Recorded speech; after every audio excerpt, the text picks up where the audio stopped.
Hey everyone, I've got great news for you. Summer's here. What a beautiful day and beautiful week we've been enjoying, and it's great to be out here by the lake on a beautiful day to finish our series on the 7 I Am statements of Jesus. Now I want to review something with you for a moment before we get into the 7th statement, because all of us need to hear something more than once before we actually remember it. Some of us need to hear it twice, some of us need to hear it 10 times, and some of us need to hear it even more. So I want to remind you of what Jesus was doing when he was saying these I am statements. He was taking his listeners all the way back, way into the Old Testament, to the time of Moses, when Moses came to that burning bush and God spoke to him out of the bush and told him his name and said, tell him, I am has sent you. And so Jesus was making all of these statements saying, I am the bread of life. I am the way, the truth, and the life. And the people who were listening, they knew what he was saying. They knew that he was referring to himself as I am, because some of them got really angry and some of them believed. So the previous 6 statements that we have looked at so far have told us about who Jesus is and how it is that we can believe and become a follower of him. And this final statement of Jesus actually tells us what it looks like to be a follower of Jesus. All right, well, as I mentioned, I'm at the lake. I'm at a different place than normal for this week's lesson, and that's because I wanted to show you this plant. Can any of you guess what kind of plant this is? Well, it's actually a grapevine. Now this might surprise you, but last summer, this grapevine was all the way back to here, and it was green and leaves everywhere, and by the fall it was full of grapes. So what happened to it? Did it die? No, it didn't die.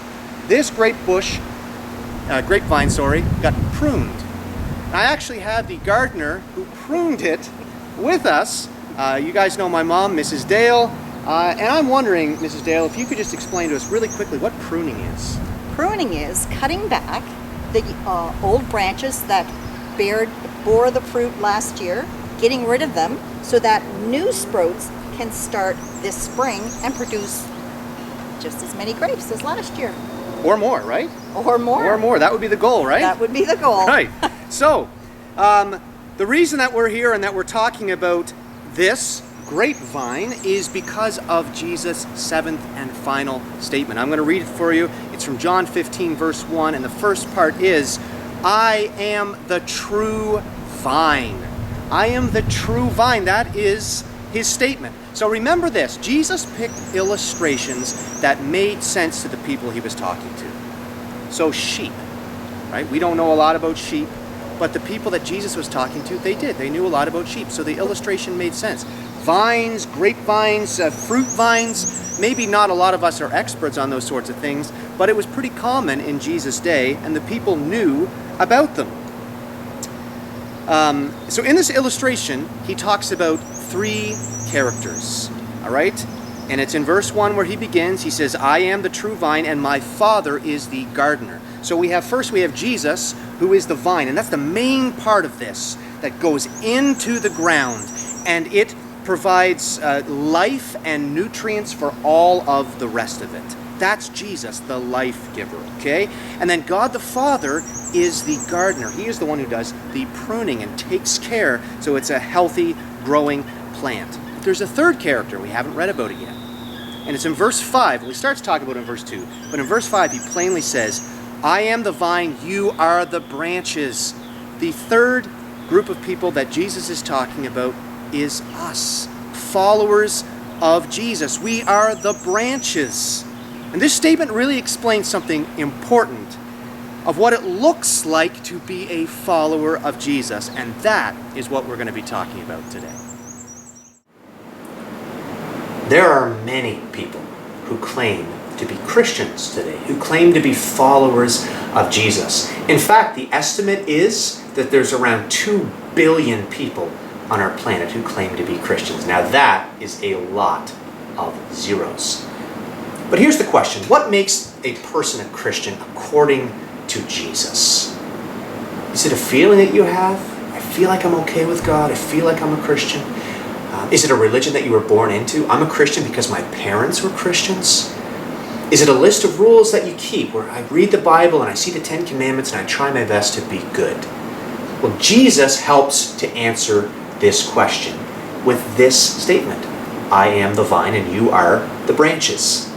And in this illustration, he talks about two different kinds of branches. He talks about branches that bear fruit and branches that do not bear fruit. And as he's talking in these 8 verses, he uses another term. He uses branches that abide or remain or are connected to the vine and branches that are not connected to the vine.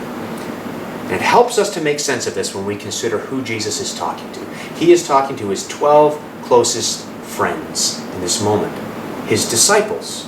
Now, if you were to look at these 12 guys together, you would think, hey, there are 12 followers of Jesus. These are 12 Christians. But they weren't all followers of Jesus.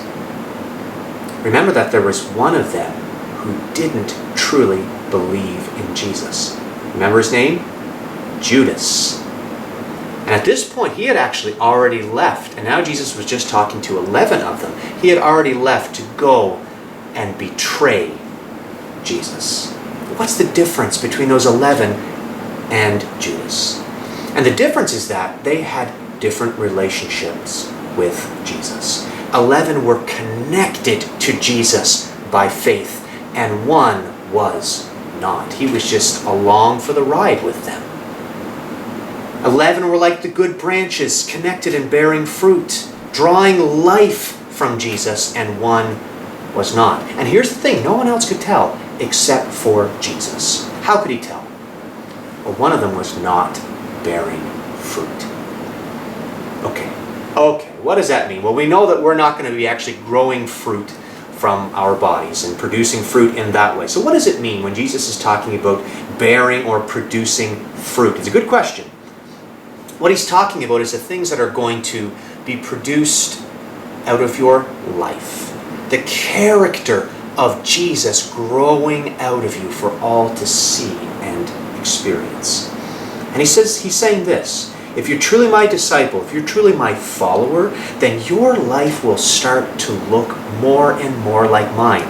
Why? Because you are connected to me. Your life will produce the fruit that my life produced.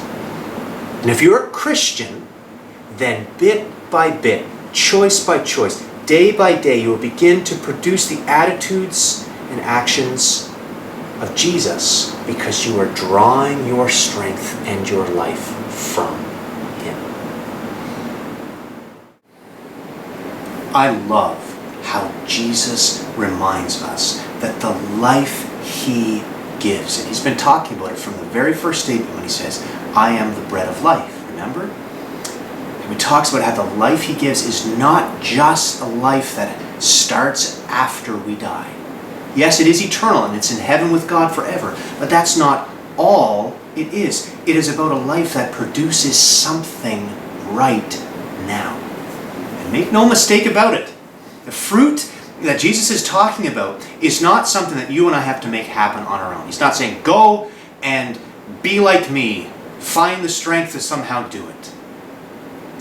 Jesus is not saying, do good things or I'll get rid of you. That would make us nervous, wouldn't it?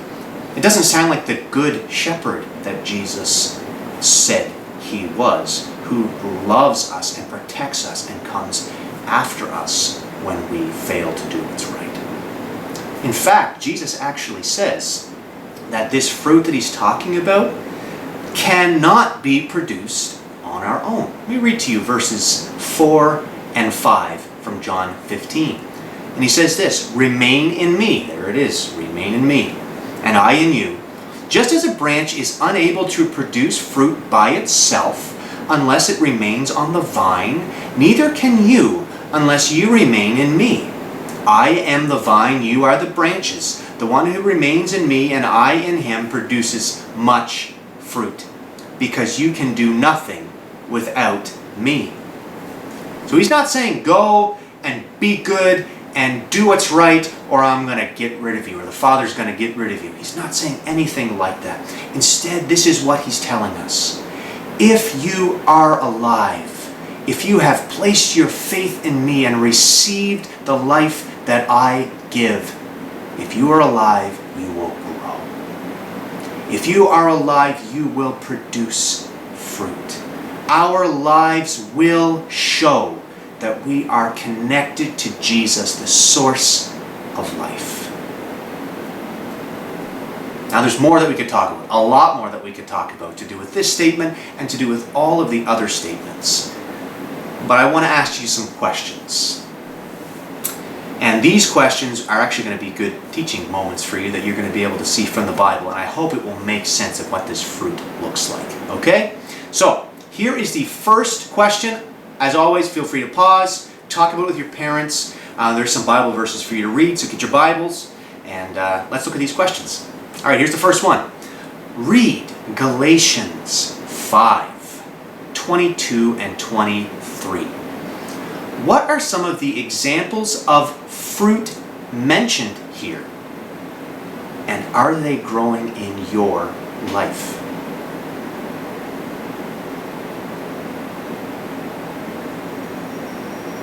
Galatians 5:22 and 23 talk about the fruit of the Spirit. These are the things that the Holy Spirit of God is growing and producing in us as we draw near to Jesus.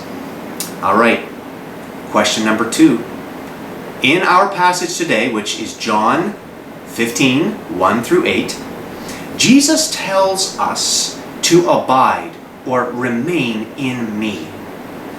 What are some things that you can do this week to help you get even closer to Jesus?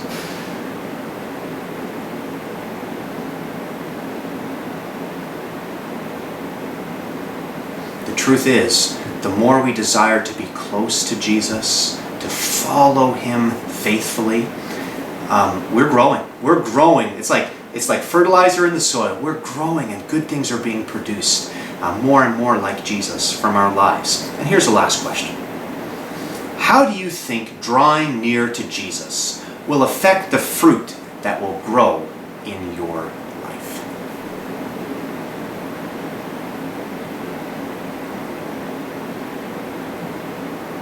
Simply put, it's going to affect the fruit that will grow in your life. Healthy, strong, and God uses this fruit to make a huge difference in the world. In fact, verse 8 tells us that God is glorified when we produce this fruit. Thank you guys so much for joining myself and Mrs. Sarah and Mrs. Dale throughout this study of the 7 I Am statements of Jesus. The goal was, and I hope that this helped, for you to have a better understanding of who Jesus is, and a better understanding and a greater faith in how believing and following Jesus changes everything. So this is the end of our study, but we'll be back again next week with something different. Until then, take care and have a good